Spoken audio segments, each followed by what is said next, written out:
তোমার একটা অভ্যেস আমায় বরাবর তোমার প্রেমে পড়তে শেখায়, তোমাকে আমার অভ্যাস করতে শেখায়।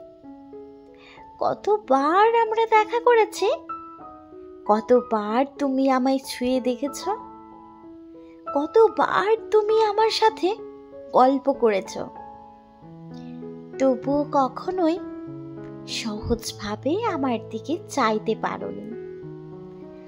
আমি ভাবে ভোলা প্রেমিক, তোমার আমার মধ্যকার প্রেম চোখের মধ্যে আনতে ব্যাকুল হয়েছি বারবার। শুধু তোমাকে কখনো প্রকাশ করতে দেখি না।